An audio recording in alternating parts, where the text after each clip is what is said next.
Jadi kalau Insto. oh ya, anjir insto tuh. Jadi Gimana? Kalau dari aku sih justru bukan pada sektor pemerintahnya ya. Karena kalau nggak salah Mas Jerry itu di caption kemarin tulis statement, benar nggak?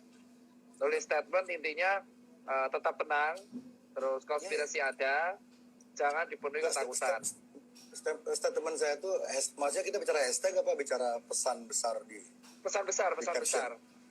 Iya. Intinya Benar. kalau Mas Jerry kan intinya percaya bahwa COVID itu ada dan konspirasi itu ada. Ya, ada. Terus kita harus tetap nggak boleh takut tapi waspada karena danger sama fear itu beda. Nah, adaptasi kalau menurut Adaptasi saya kan, betul kan? ya, kemarin saya adu argumen sama Gendovara nama aku nih. Jadi sempat sedikit sengit dan akhirnya kami sepakat adaptasi itu karena kalau kita pakai kata new normal itu seolah-olah kayak meniadakan peradaban kita yang sebelumnya gitu loh. Banyak nilai-nilai yang sebelumnya hilang. Kalau adaptasi nilai lama tuh masih dipegang, cuman caranya agak beda gitu. Jadi pemilihan kalimat ini, karena pemilihan kalimat ini diksinya arahnya beda gitu. Betul. Oke. Jadi tadi Mas Cipeng mau ngomong apa? Jadi kalau aku yang saya itu adalah malah menurut dugaanku tuh konspirasi itu ada untuk meningkatkan awareness. Aku setuju kalau soal itu. Karena ada beberapa statementmu yang setuju. Tapi kalau statementmu yang satu-satunya aku nggak setuju itu cuma satu, Mas. Intinya itu yang mengatakan satu-satunya jelas satu. Gimana sih? Kamu udah bilang satu. Satu-satunya cuma satu. Nggak efektif banget sih jadi dokter. Ya satu-satunya. Gila tuh. Silakan ayo. Jadi kalau satu nih, pokoknya satu doang. Itu soal penyebab kematian, itu doang. Karena kematian itu yang terjadi di tenaga medis itu ada yang kelelahan. Mas Cipeng yang nggak setuju yang mana? Yang statement saya mana? Statementmu yang di caption yang sebenarnya yang mana? Pertanyaanmu kan yang bisa jadi karena kelelahan atau kelelahan. Nah itu karena kurang setujunya di mana? Tiga setujunya dari 3 dari 35 kurang setuju di mana? 25 diantaranya dokter. Kan 25 dia dokter. Itu ada yang jantung langsung, ada yang ketularan pasien COVID karena dia nggak jujur. Ada beberapa yang kelelahan. Jadi emang imbang.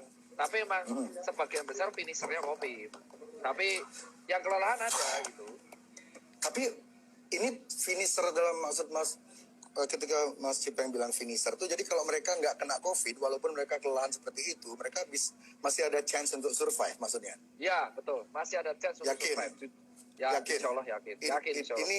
Ini ada kajian medisnya nggak itu? Kalau orang Kalau orang sakit, misalnya orang sakit jantung, terus dia meninggal, terus dia meninggal, terus kebetulan dia punya corona kan. Jadi anggaplah corona itu seperti kita pakai analogi yang gampang ya, analogi yang lebih gampang orang visual gitu ya, karena corona ini kan nggak kelihatan ini. Jadi kita pakai apa yang kelihatan, jerawat ya. Jadi ada orang lagi sakit jantung, terus dia jerawat, dia meninggal. Terus ada orang sakit paru-paru, diabetes, dia kebetulan jerawat juga, terus dia meninggal. Jadi apakah ada nggak narasi kayak kalau udah mereka punya jerawat berarti penyebabnya jerawat itu gitu? Ada nggak narasi seperti itu di dalam rumah sakit atau kalau narasi kedokterannya kayak gitu nggak ada. Cuman yang jadi masalah di sini itu adalah si COVID ini kalau misalkan kita punya faktor resiko. Jadi kalau kemarin statementmu yang bilang ada faktor kayak penyakit jantung, kencing manis, kelelahan, stres, itu semua berefek pada imun turun. Oke, pasti ya. Itu fair, setuju ya. Stres, WhatsApp, dapat WhatsApp kurang enak dari istri aja kita langsung drop ya.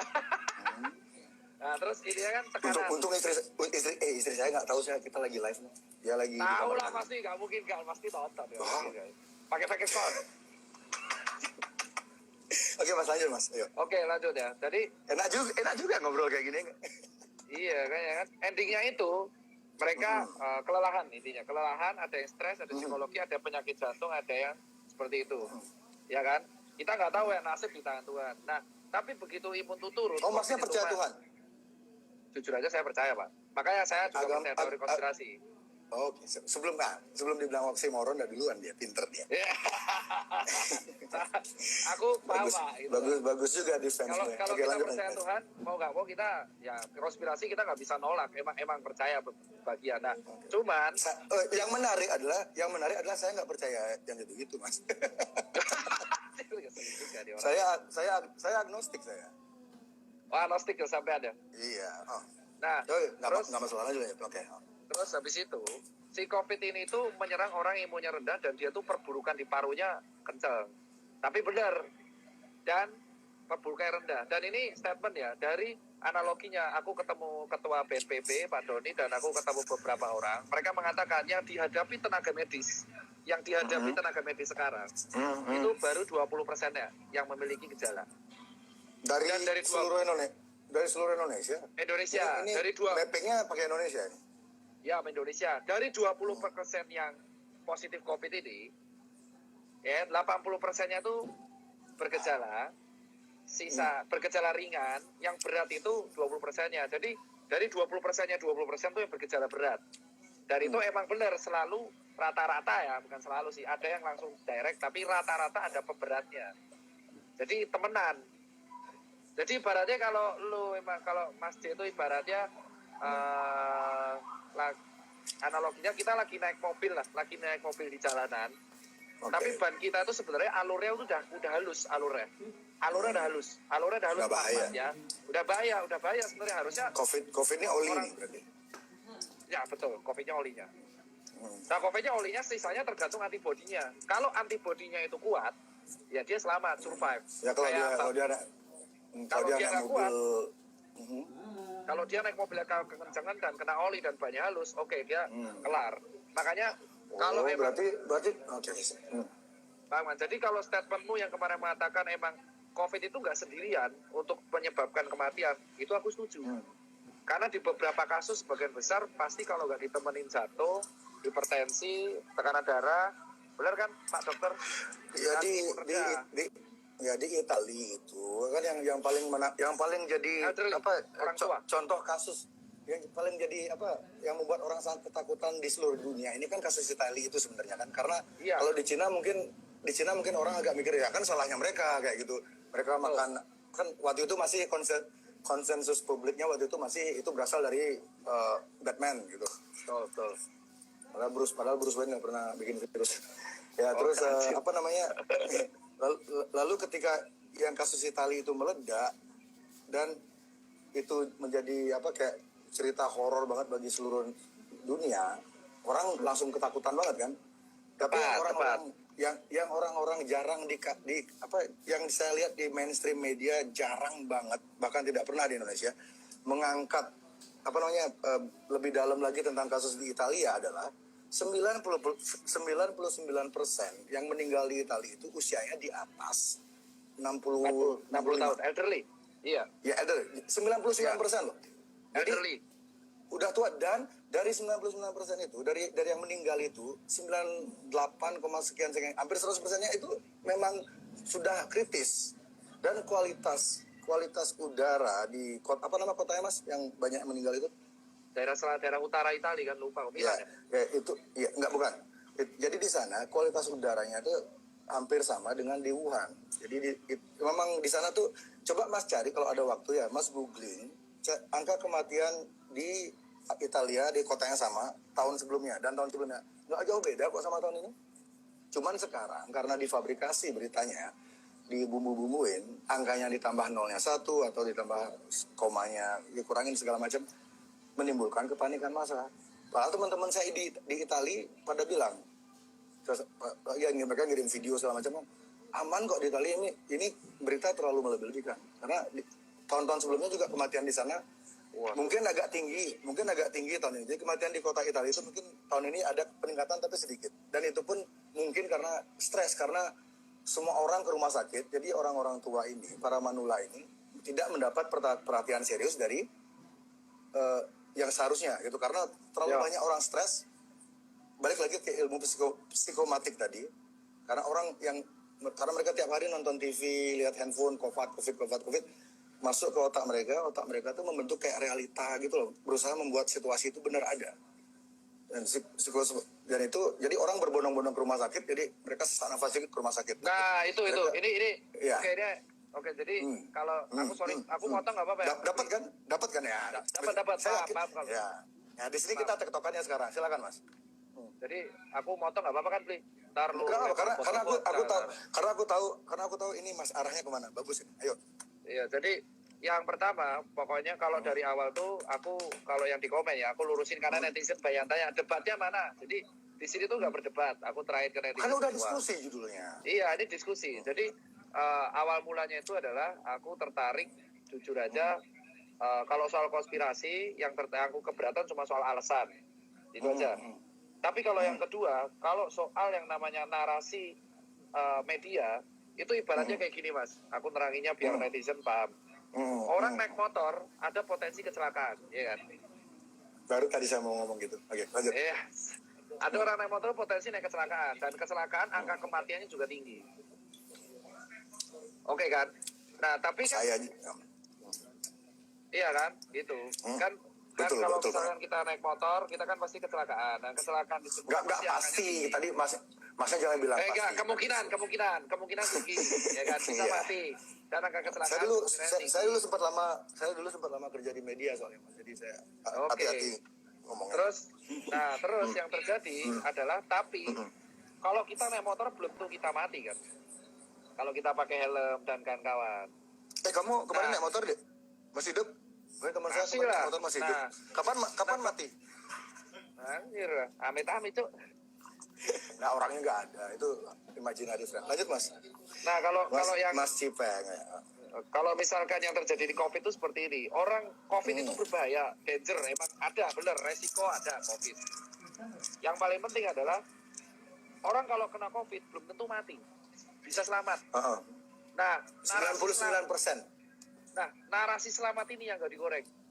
Ini yang jujur. Itu dia. Jadi narasi selamat ini yang digoreng.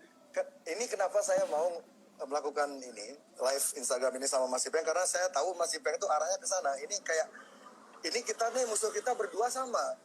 Ya emang COVID loh, COVID dan jujur aja. Makanya aku dan narasi. Ya narasi. COVID kan udah musuh bersama ini. Saya berdua yang akan kita dalami di sini ini.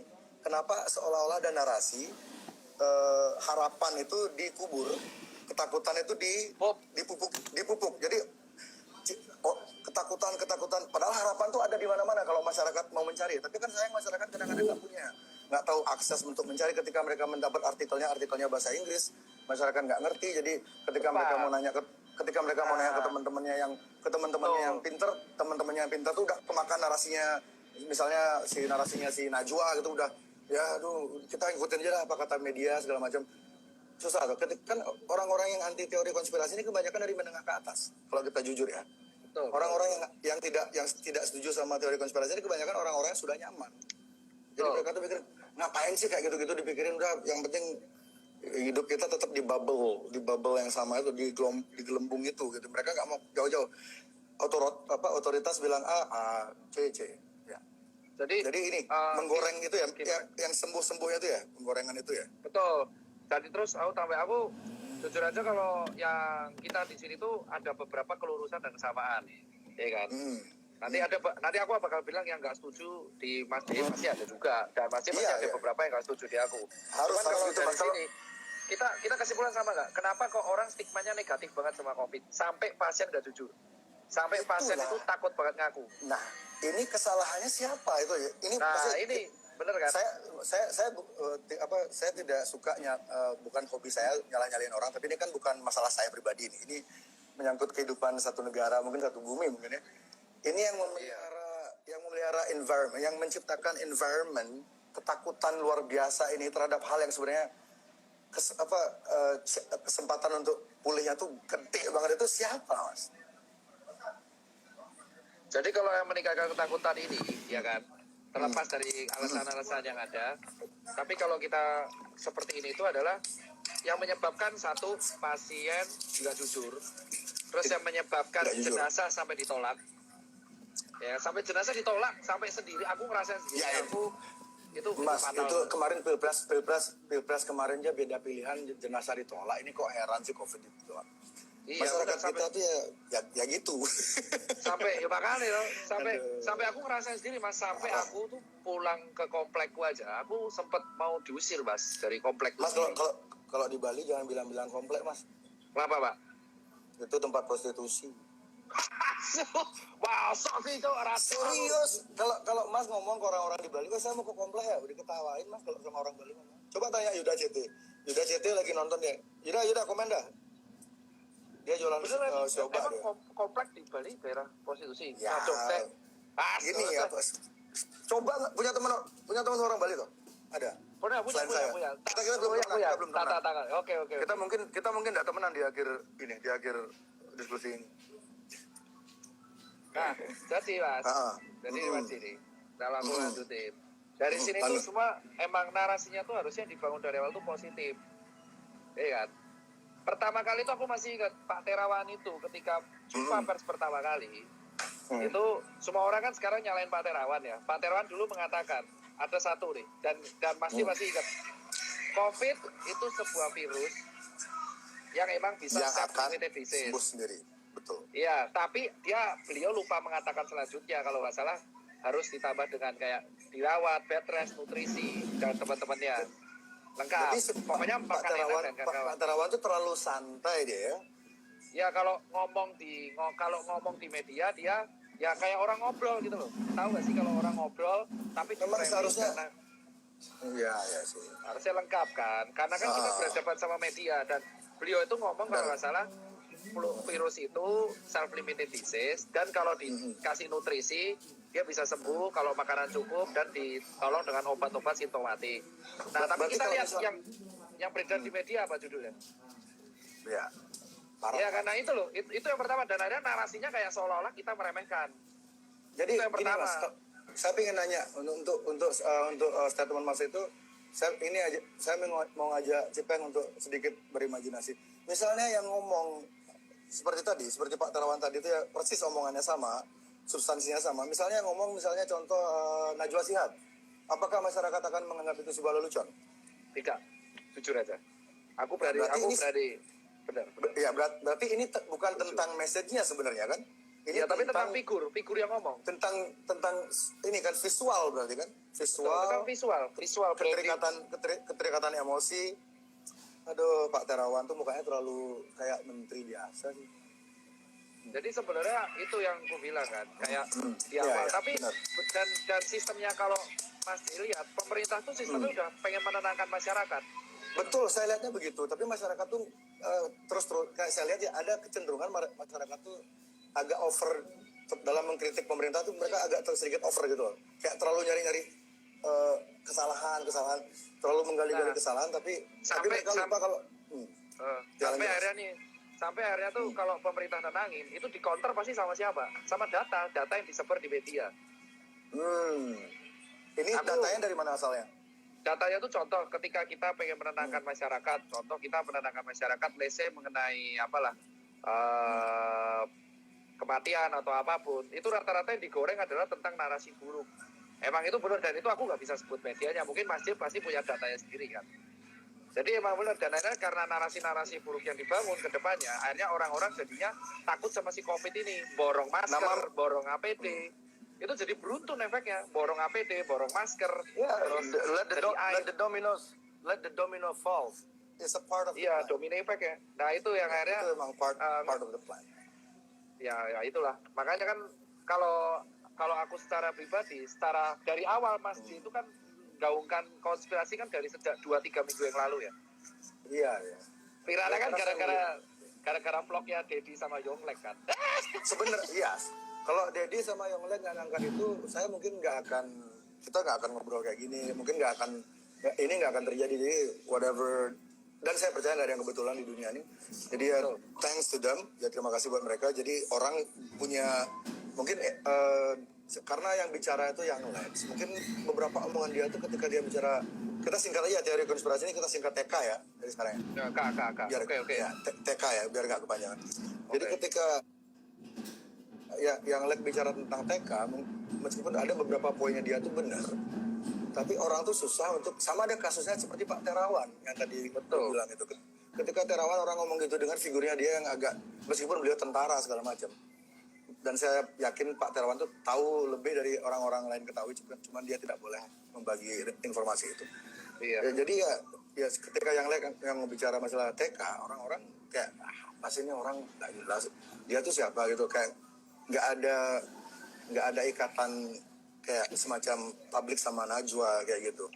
Betul. Jadi orang anggap itu sebagai lelucon. Dan ini yang pengen saya bilang juga dari awal, sebelum kita memulai bicara tentang TK ya, teori konspirasi. Stigma tentang TK di Indonesia ini sangat-sangat apa ya, sangat jelek. Tidak efektif kalau saya bilang, tidak efektif. Satu, kalangan Flat Earth ya. Ini Flat Earth Society. Mereka punya channel namanya Flat Earth 101. Ketika mereka hendak meyakinkan orang-orang tentang teori konspirasi yang sedang ada di apa yang terjadi saat ini, mereka seharusnya tidak memakai nama Flat Earth Society. Benar, setuju aku oleh itu. Karena ini sesuatu yang berbeda. Itu tindakan itu seperti mereka menembak kaki mereka sendiri. Mereka lari, tapi mereka nembak kakinya sendiri.